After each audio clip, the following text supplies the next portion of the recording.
Hello students, स्वागत है आप सभी का हमारे इस यूट्यूब चैनल में जहां पर हम लोग बात कर रहे हैं पावर पॉइंट की। पावर पॉइंट के अंदर मैंने आपको बताया था कि किस तरह से अलग अलग एग्जामों के अंदर अलग अलग टाइप के क्वेश्चन पावर पॉइंट से आजकल पूछे जा रहे हैं। तो मैंने आपको थोड़ा सा पावर पॉइंट का इंट्रोडक्शन दिया था लास्ट वीडियो में। अगर आपने वो वीडियो नहीं देखी है तो प्लीज़ उस वीडियो को देख लीजिए और फिर आगे आप इस वीडियो में कंटिन्यू कर सकते हैं।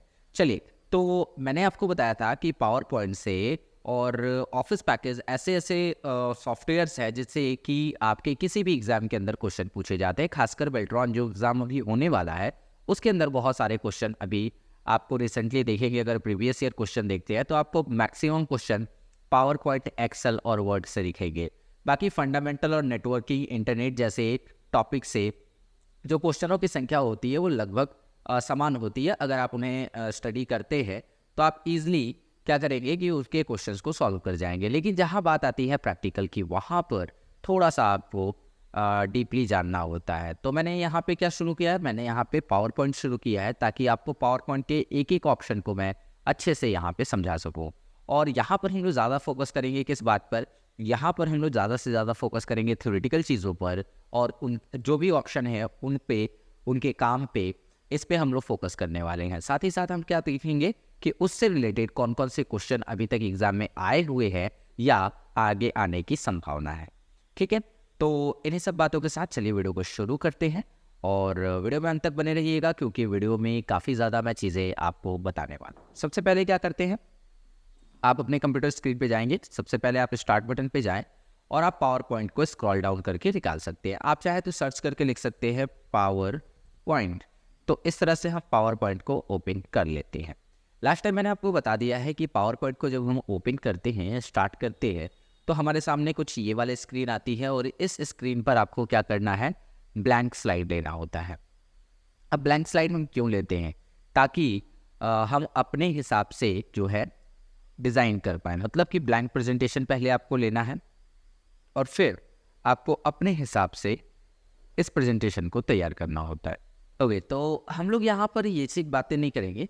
हम यहाँ पर देखेंगे कि किस तरह से हम प्रेजेंटेशन को लेते हैं। ब्लैंक प्रेजेंटेशन पे हमने क्लिक किया और ब्लैंक प्रेजेंटेशन पे क्लिक करने के बाद मैंने लास्ट टाइम आपको ये छोटे छोटे इंट्रोडक्शंस दिए थे, लाइक इस एरिया को क्या कहते हैं, इसे हम क्या कहते हैं, ये सारी बातें मैंने आपको बताई थी। आज की इस वीडियो में हमें फिलहाल क्या करना है कि इन ऑप्शंस के काम को समझना है। तो हम लोग शुरुआत करेंगे सबसे पहले इस लेआउट ऑप्शन से। लेआउट में मैंने आपको कुछ लेआउट समझाए थे। जैसे कि बाय डिफ़ॉल्ट हमारा जो लेआउट होता है वो टाइटल लेआउट होता है। ठीक है, टाइटल स्लाइड का लेआउट होता है। बाकी आप चाहें तो अपना अलग अलग टाइप का यहाँ पे लेआउट चुन सकते हैं अपने काम के अकॉर्डिंग। आपको जिस प्रकार का काम है उस प्रकार का आप लेआउट ले सकते हैं। मुझे क्या चाहिए, मुझे एकदम खाली पेज चाहिए ताकि मैं वहाँ पर खुद से अपना जो भी डिज़ाइन करना है वो कर सकूँ। इसलिए मुझे लेआउट में कैसा लेना होगा, ब्लैंक लेआउट लेना होगा। तो जैसे ही हम ब्लैंक लेआउट लेते हैं आप देखेंगे कि जो स्लाइड है हमारा वो पूरी तरह से ब्लैंक हो चुका है। अब ब्लैंक होने के बाद आपको क्या करना होता है, इस पे जो है अपना जो भी डाटा है वो तैयार करना होता है। एक स्लाइड के ऊपर हम कोशिश करते हैं कि कम से कम डाटा को रखा जाए, है ना, और जितनी इनफ हो डाटा उतना ही रखा जाए। ज़्यादा गैदरिंग स्लाइड के ऊपर नहीं करनी होती है। खैर वो तो बात है कि अगर आप एक अच्छा प्रेजेंटेशन बनाना चाहते हैं तो आपको ये सारी बातों का ध्यान होना चाहिए। खैर, यहाँ पर जो 3 ऑप्शन दिए हैं, ये 3 ऑप्शनों का काम क्या है। जैसे ये कट ऑप्शन है, आपने अगर वर्ड अच्छे से पढ़ा है, आपने अगर एक्सेल पढ़ा है तो आपको कट ऑप्शन के बारे में पता होगा। फिर भी हम लोग यहाँ पे बात करेंगे कि कट ऑप्शन, सबसे पहली चीज़ कि अगर आपसे पूछा जाए कि कौन सा ऐसा ऑप्शन है जिससे हम किसी टेक्स्ट को एक जगह से कट करके दूसरी जगह लगा सकते हैं, है ना, मतलब एक जगह से टेक्स्ट को दूसरी जगह मूव करने के लिए हम किस ऑप्शन का प्रयोग करते हैं। अब उसमें रहेगा, आपको कॉपी हो सकता है, उसमें पेस्ट हो सकता है, उसमें कट हो सकता है, उसमें डिलीट हो सकता है ना। तो ये 4 ऑप्शन आपको दिए जा सकते हैं। अब इसमें से आपको ध्यान होना चाहिए कि कट ऑप्शन से हम क्या करते हैं, किसी पर्टिकुलर टेक्स्ट को सेलेक्ट करके उसे कट करके दूसरी जगह हम उसे पेस्ट करके मूव कर सकते हैं, है ना। तो कट पेस्ट आपको पता होना चाहिए। चलिए, कट का शॉर्टकट भी कई बार पूछ लिया जाता है एग्जाम के अंदर कि कट का शॉर्टकट की क्या होता है। तो आपको स्क्रीन पे दिख रहा होगा कंट्रोल के साथ एक्स बटन होती है कट के लिए, जो शॉर्टकट की है।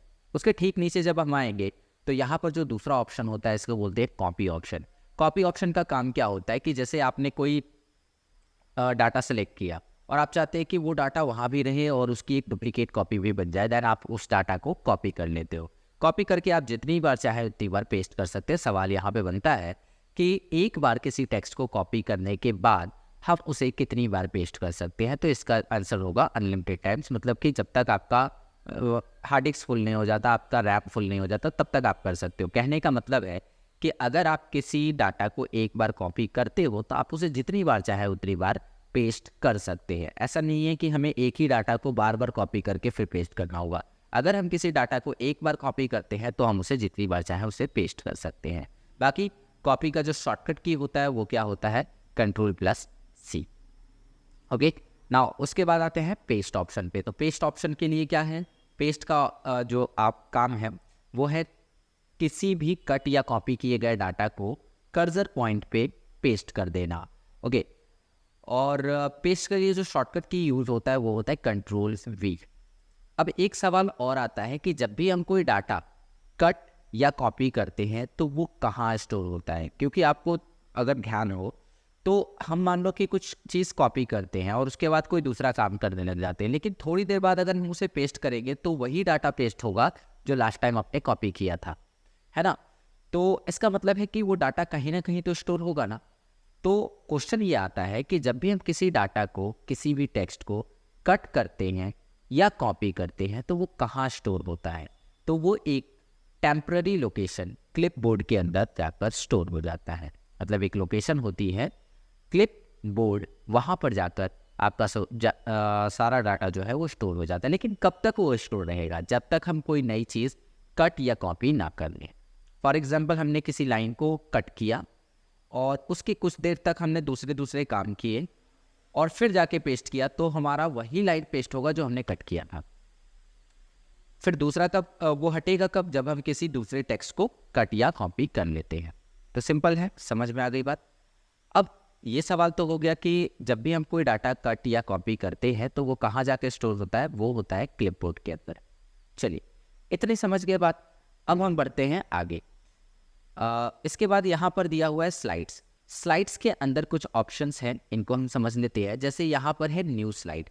न्यू स्लाइड का काम क्या होता है कि जैसे आप एक स्लाइड पे काम कर रहे हो और आपका एक स्लाइड पूरी तरह से भर चुका है, अब आपको क्या चाहिए कि एक और स्लाइड चाहिए ताकि आप उसके ऊपर दोबारा काम कर सको।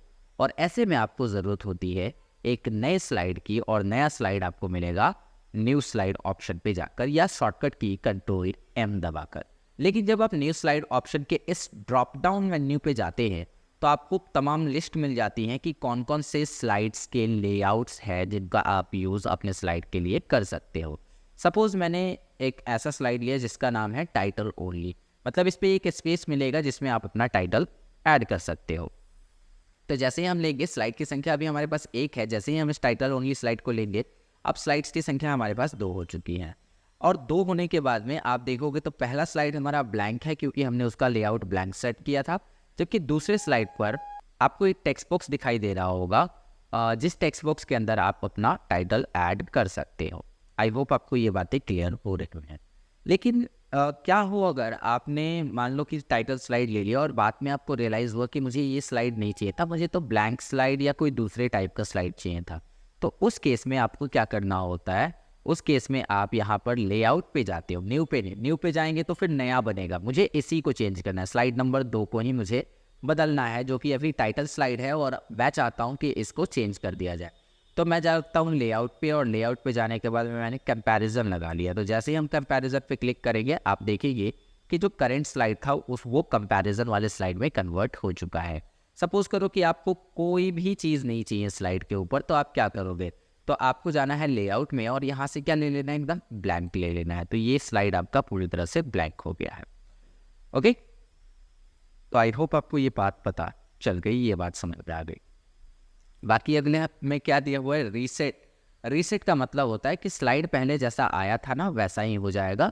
आपने कोई भी अगर चेंज किया होगा तो वो सारी चीज़ें हट जाएंगी, सभी फॉर्मेटिंग्स और जितने भी प्लेस होल्डर्स मतलब जो दिए रहते हैं वो सब अपने पहले जैसे हो जाएंगे। तो ये होता है रीसेट, मतलब आप दोबारा से स्लाइड को एकदम नॉर्मल बना सकते हो जैसा पहले था। सेक्शन क्या होती है, जैसे सेक्शन का काम होता है ऑर्गेनाइज करना, organise your slides into sections. मतलब मान लो कि आप कोई ऐसा प्रेजेंटेशन बना रहे हो जिसमें शुरू के 10 स्लाइड किसी टॉपिक पे डिस्कस करते हैं, उसके बाद के 10 स्लाइड जो है किसी दूसरे टॉपिक पे डील करते हैं, किसी दूसरे टॉपिक की बात करते हैं। तो हम शुरू के 10 स्लाइड का एक क्या बना देंगे, सेक्शन बना देंगे, और उसके अगले 10 स्लाइड का भी हम क्या करेंगे, एक सेक्शन तैयार कर देंगे। सेक्शन लाइक का डिवीजन, मतलब आप बात कर सकते हो कि हाँ यहाँ से यहाँ तक की स्लाइड्स जो है इस काम के लिए हैं। चलो अभी मैं आपको सिर्फ ऑप्शन समझा रहा हूँ, कोई भी स्लाइड वगैरह बना के नहीं बता रहा। बाकी अगर मैं फॉन्ट की बात करूँ तो फॉन्ट ग्रुप के अंदर आपको दिखेगा बोल्ड दिया हुआ है, इटैलिक दिया हुआ है, अंडरलाइन दिया हुआ है। उसके अलावा यहाँ पर आपको टेक्स्ट में शैडो अप्लाई करने के लिए भी जगह दिया हुआ है। स्ट्राइक थ्रो यानी ABC कट लगाया हुआ है, इसको स्ट्राइक थ्रो बोलते हैं, ये ऑप्शन आपको मिल जाएगा। इसके बाद आपको मिलता है कैरेक्टर स्पेसिंग, 2 कैरेक्टर के बीच में अगर गैप बढ़ाना है तो आपको क्या ऑप्शन यूज़ करना होगा, कैरेक्टर स्पेसिंग का।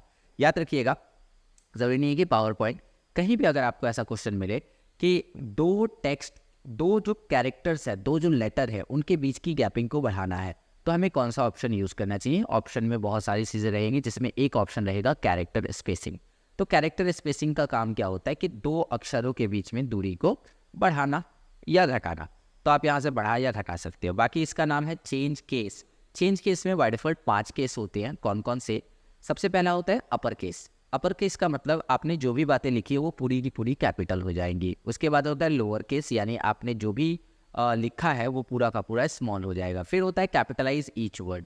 तो उसमें क्या होता है कि प्रत्येक का पहला लेटर कैपिटल हो जाता है। उसके बाद आता है सेंटेंस केस, जिसमें पहला लेटर कैपिटल बाकी सारे स्मॉल होते हैं। और एक केस आता है आपके पास टॉगल केस, जिसमें पहला लेटर स्मॉल और बाकी सारे कैपिटल होते हैं।